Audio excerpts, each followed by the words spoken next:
আসসালামু আলাইকুম। সবাইকে আমন্ত্রণ এনবিএস আন্তর্জাতিক সংবাদে। শুরুতে NBS24.org শিরোনাম।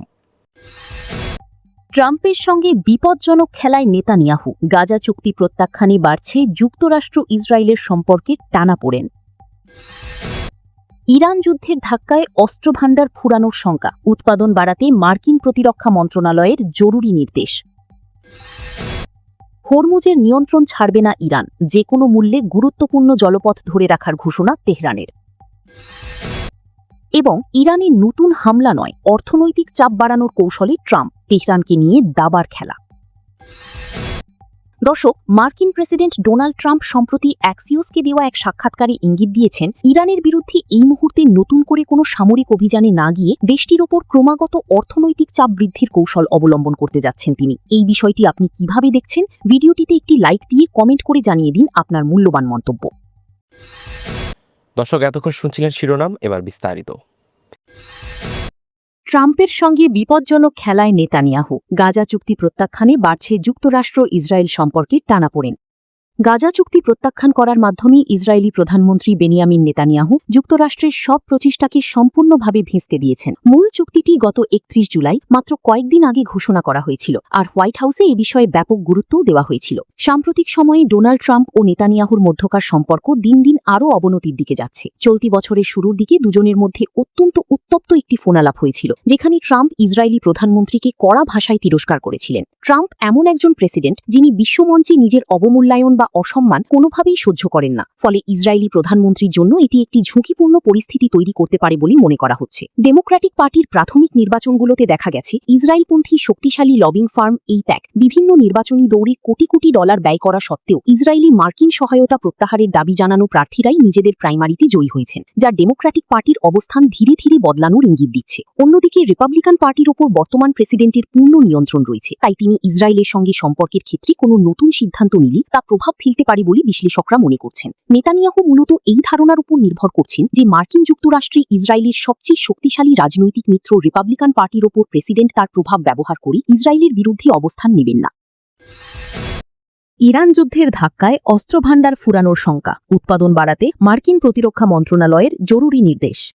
ইরান যুদ্ধের কারণেই গোলাবারুদ ও অস্ত্র ফুরিয়ে যাওয়ার শঙ্কায় অস্ত্র উৎপাদনকারীদের উৎপাদন বাড়ানোর আহ্বান জানিয়েছে যুক্তরাষ্ট্রের প্রতিরক্ষা মন্ত্রণালয়। সংবাদমাধ্যম ওয়াশিংটন পোস্ট রোববার 9 আগস্ট এক প্রতিবেদনে জানিয়েছে, গত বুধবার উপপ্রতিরক্ষামন্ত্রী স্টিভ ফিনবার্গ মিলিটারি কন্ট্রাক্টরদের কাছে একটি মেমো পাঠান। এতে তিনি বলেছেন, আগামী 21 দিনের মধ্যে তাদের কাছে এমন পরিকল্পনা দিতে হবে যেখানে আরও দ্রুত সময়ের মধ্যে অস্ত্র ও গোলাবারুদ সরবরাহ করা সম্ভব হবে। এছাড়া কন্ট্রাক্টরদের উৎপাদন সক্ষমতা বৃদ্ধির আহ্বানও জানিয়েছেন তিনি। এই মেমোর কথা স্বীকার করেছেন মার্কিন প্রতিরক্ষা মন্ত্রণালয়ের মুখপাত্র সিন পার্নেল। তিনি সংবাদমাধ্যম সিএনএনকে বলেছেন, গত 5 আগস্ট পাঠানো মেমোটি সত্যি। এটি 2028 অর্থবর্ষের বাজেটের রূপরেখা তৈরি করবে, যা অর্থায়নের জন্য কংগ্রেসে তোলা হবে, এবং দেশের প্রতিরক্ষা শিল্পখাতকে পুনর্গঠনের বর্তমান প্রচেষ্টার সঙ্গেও এটি সামঞ্জস্যপূর্ণ। তিনি আরও জানান, ক্যাপিটল হিলে এখন যে 2027 অর্থবর্ষের বাজেট বিবেচনার অধীনে রয়েছে তা এই উদ্যোগের গতি বহুগুণ বাড়িয়ে দিতে পারে। গত 28 ফেব্রুয়ারি ইরানে যৌথ হামলা চালায় যুক্তরাষ্ট্র ও ইসরায়েল। এরপর টানা 40 দিন যুদ্ধ চলে। গত জুনে যুক্তরাষ্ট্র ও ইরান যুদ্ধবিরতিতে পৌঁছায়, তবে প্রথম থেকেই তা ভঙ্গুর থাকায় দুই পক্ষের মধ্যে মাঝে আবারও লড়াই শুরু হয়েছিল।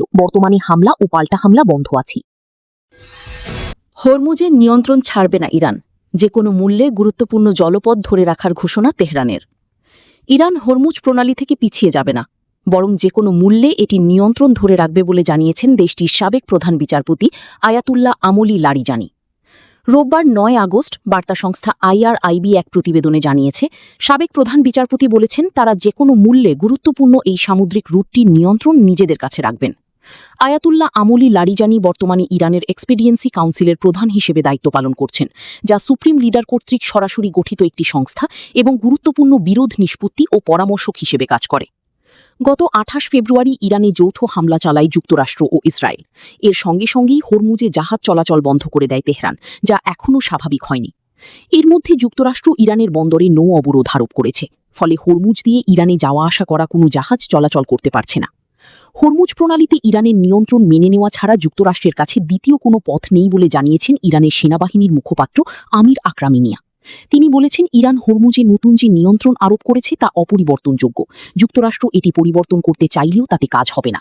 তিনি সতর্ক করে বলেছেন, যুক্তরাষ্ট্র এই নিয়ন্ত্রণ নিয়ে কিছু করার চেষ্টা করলে বর্তমান ক্ষয়ক্ষতি আরও বাড়বে এবং বর্তমান পরিস্থিতি মেনে নেওয়া ছাড়া যুক্তরাষ্ট্রের সামনে আর কোনো উপায় নেই, নয়তো অতীতের চেয়েও বেশি মূল্য চুকাতে হবে। ইরানে নতুন হামলা নয়, অর্থনৈতিক চাপ বাড়ানোর কৌশলে ট্রাম্প। তেহরানকে নিয়ে দাবার খেলা।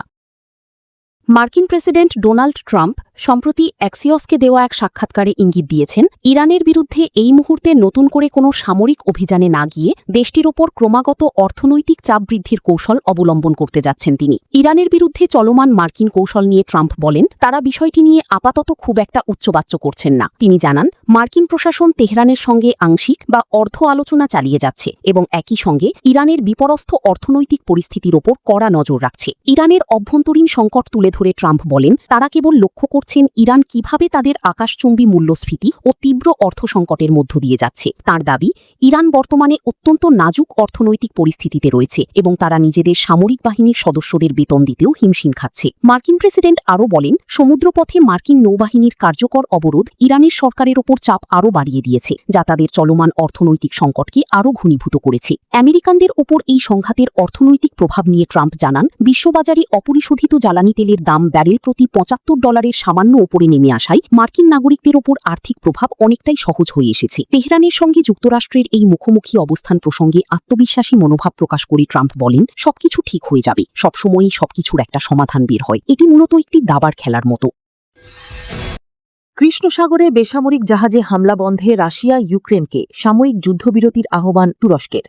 কৃষ্ণ সাগরে বেসামরিক জাহাজে একের পর এক হামলার পর রাশিয়া ও ইউক্রেনকে সেখানে হামলা বন্ধে একটি সাময়িক স্থগিতাদেশ বা মোরাটোরিয়াম দেওয়ার আহ্বান জানিয়েছেন তুরস্কের পররাষ্ট্রমন্ত্রী হাকান ফিদান। তুরস্কের রাষ্ট্রীয় সংবাদ সংস্থা আনাদোলুকে দেওয়া এক সাক্ষাৎকারে হাকান ফিদান বলেন, এমন একটি ব্যবস্থা গড়ে তোলা প্রয়োজন যার মাধ্যমে হামলা স্থগিত রাখার ঘোষণা দেওয়া সম্ভব হবে। তিনি বলেন, সংঘাত পুরো কৃষ্ণ সাগর জুড়ে ছড়িয়ে পড়েছে। তিনি আরও বলেন, শুরুতে বন্দর ও সামরিক জাহাজগুলোকে লক্ষ্যবস্তু করা হয়েছিল, এখন কোনো ধরনের পার্থক্য না করেই সব বাণিজ্যিক জাহাজে হামলা চালানো হচ্ছে।